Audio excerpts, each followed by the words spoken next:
کہا کربلا مومن کی جنت ہے۔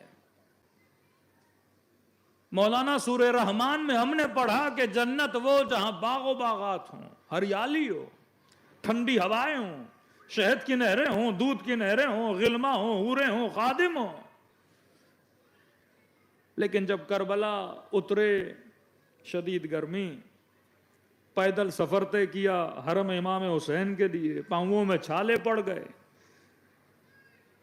گھٹنوں کی تکلیف، قدموں کی تکلیف، پسینہ ہی پسینہ کا سمجھ نہیں آتا۔ پھر کیوں کہتے ہو کہ کربلا مومن کی جنت ہے؟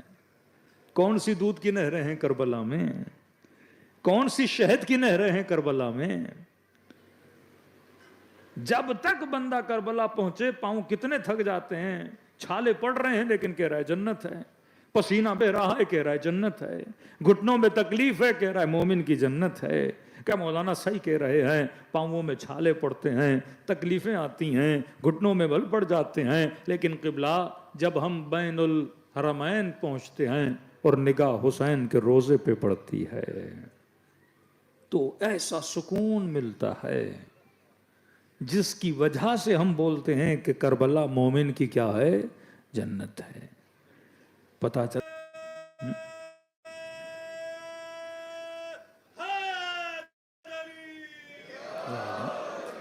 یہیں پہ محسوس کر سکتے ہو۔ مثلا کوئی آدمی کو بخار ہو، بیمار ہو، گھٹنے کی تکلیف، پیٹ کی تکلیف، کمر کی تکلیف، کڈنیز کا انفیکشن، اب اس کے سامنے بہترین سفرہ لگاؤ، کھانا اچھا لگے گا؟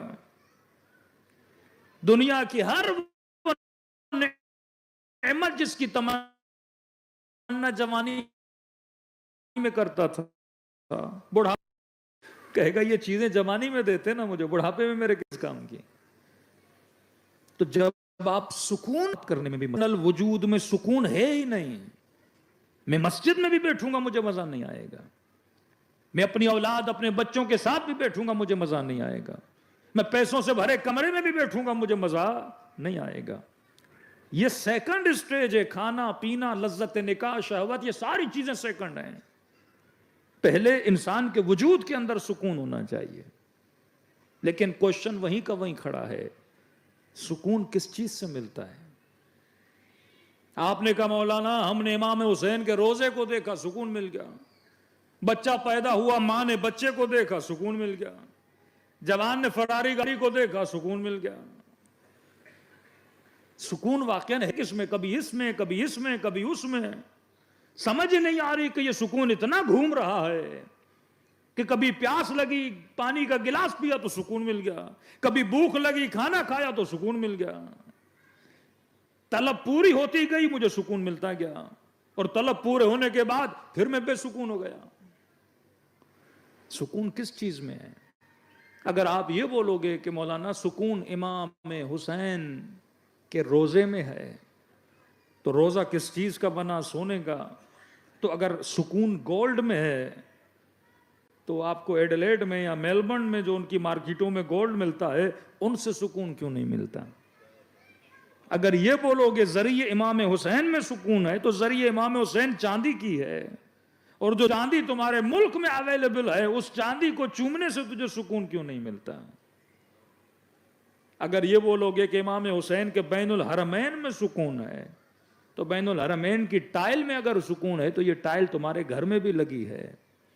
اگر کوئی یہ بولے کہ ذکر علی میں سکون ہے تو بھائی اگر ذکر امیر المومنین میں سکون ہے تو سکون سب کو ملنا چاہیے نا۔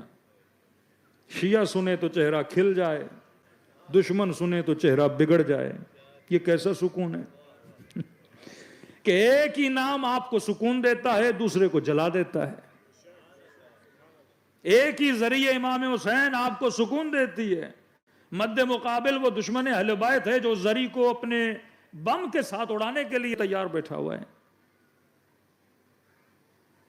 اگر آپ یہ بولو گے نا نام خدا میں سکون، الا بذکر اللہ تطمئن القلوب، تو ذکر خدا سے مجھے سکون مل رہا ہے، کسی کافر کو کیوں نہیں ملتا؟ کسی ہندو کو کیوں نہیں ملتا؟ واقعاً سکون کہاں ہے؟ فرمایا سکون ذریعہ حسین میں نہیں، نہ ہی بظاہر سکون نام خدا میں ہے، نہ ہی سکون بین الحرمین میں ہے.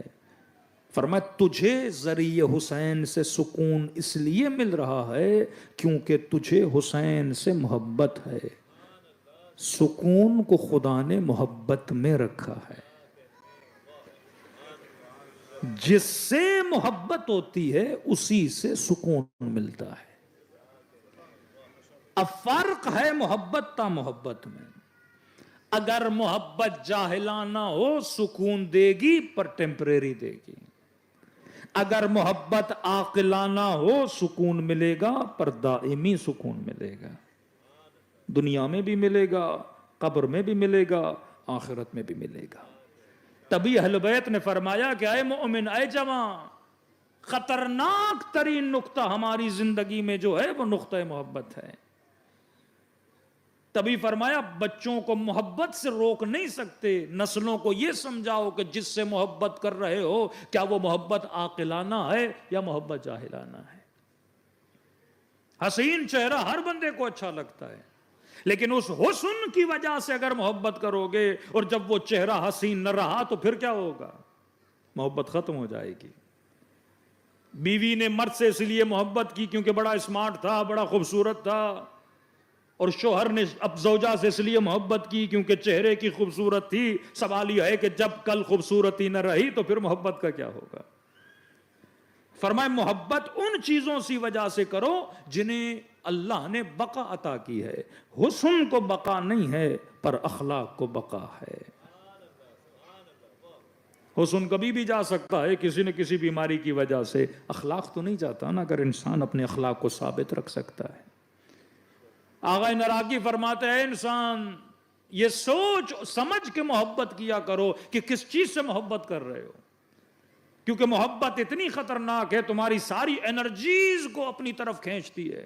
اولاد سے محبت ہے, صبح سے شام تک محنت کرو گے. مال سے محبت ہے, کمانے کے لیے محنت کرو گے. گاڑی سے محبت ہے, حاصل کرنے کے لیے محنت کرو گے. کسی خاتون سے محبت ہے, اسے حاصل کرنے کے لیے محنت کرو گے. اور فرمایا پھر تمہارا سارا سکون, تمہارا سارا چین اسی میں لگ جاتا ہے. جب تک دیکھو نہیں سکون نہیں ملتا, بات نہ کرو سکون نہیں ملتا, چیز کو حاصل نہ کرو سکون نہیں ملتا, کیونکہ محبت میں خدا نے سکون رکھا ہے. اب اگر محبت غلط بندے سے تو سکون غلط بندے سے ملے گا, محبت اچھے بندے سے تو سکون اچھے بندے سے ملے گا. لیکن تو نے یہ سوچنا ہے کہ بقا کس محبت میں ہے. اگر فنا سے محبت کرو گے تو فنا ہو جاؤ گے, ہمیشہ بے سکون رہو گے. لیکن اگر بقا سے محبت کرو گے تو تمہارے سکون کو بقا مل جائے گی. تبھی آغا نراقی فرماتے ہیں کہ دنیا کی کوئی ایسی لذت نہیں ہے جس کی انتہا نجاست نہ ہو. پانی پیو گے انتہا نجاست ہے, کھانا کھاؤ گے انتہا نجاست ہے, لذتیں نکالو گے انتہا نجاست ہے. فرمایا انسان ایسی لذتوں کا عاشق کیوں بنتے ہو